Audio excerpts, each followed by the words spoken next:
বেড়াতে যেতে পছন্দ করে না এমন মানুষ খুঁজে পাওয়ার দায়, বিশেষ করে মেয়েরা। তো সব বোনরা এক জায়গায় হলে বেড়াতে যাওয়ার প্ল্যান কারো না কারো মাথায় থেকেই যায়। দুপুরে খাওয়া দাওয়া শেষ, হঠাৎ করেই ছোট বোন বলে উঠতো যে চল সবাই মিলে বেড়াতে যাই। দুপুরে খাওয়া দাওয়া শেষ করে তখন বাজে মনে হয় 3টা।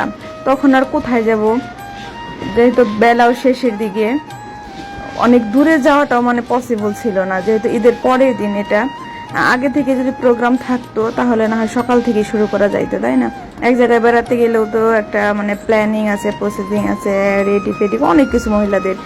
তো কাছেই একটা রিসোর্ট আপনি গড়ে উঠেছে, বুঝতে পারছেন, আমাদের বাড়ির কাছে, অথচ আমরা জানি না যে এত সুন্দর একটা রিসোর্ট আছে। মনে হলো কি মানে ওইখানে গিয়ে মনে হলো যে একটা মিনি কক্সবাজার। এত পরিমাণে মানুষ আসছিল এখানে, আমরা নিজেরাই জানি না যে এত সুন্দর একটা জায়গা আছে আমাদের ঘরের পিছনেই। যাইতে খুব একটা টাইম লাগে না, আমাদের বাড়িতে থেকে হয়তো যাইতে হাইস্ট 10 থেকে 15 মিনিট টাইম লাগছে যাইতে। কিন্তু গিয়ে আমরা উপভোগ করতে পারি নাই খুব একটা। তো মানে আমরা গেছি একদমই 3টার সময় আমরা প্ল্যান করছি যে যাব, কিন্তু যাইতে যাইতে আমাদের 5:30টার পরে আমরা রওনা দিছি। আর রেডি হয়ে আমরা বসেছিলাম প্রায় 1 ঘন্টা।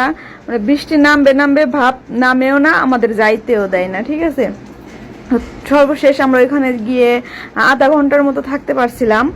সেই আধা ঘন্টা আপনাদের সাথে শেয়ার করতেছি যে আমরা কি কি করলাম না করলাম। কিন্তু কোথাও গিয়ে বাচ্চা নিয়ে তো আর শান্তি নাই, ওরা তো শান্তিতে থাকতে দিবে না। তাহলে এক জায়গায় গেছি, থাক না, ওইখানে টাইনে হ্যাসরে আরেকজন নিয়ে এইটা খাম ওইটা খাম, এটা দাও ওইটা দাও, মানে এই তালে আছে। 2 পিচ্চি আছে আমাদের, ওই তো একদম ওরা গিয়ে মাথায় করে রাখে। তো ওইখানে কেউ শান্তি নাই। এত সুন্দর একটা জায়গায় আমরা গেছি, একটু মানে করব তার উপায় নাই। এই টাইনে হ্যাসে ফুচকার দোকানে, হালিমের দোকানে, এর দোকানে, সের দোকানে নিয়ে খাওয়া দাওয়া করে তারপর আমরা ফাইনালি বাড়ি ফিরে আসলাম। কিন্তু যতটুক টাইম ছিলাম খুব আনন্দের সময়টা কাটাইছে। এত পরিমাণে মানুষ হয়েছিল কল্পনা করতে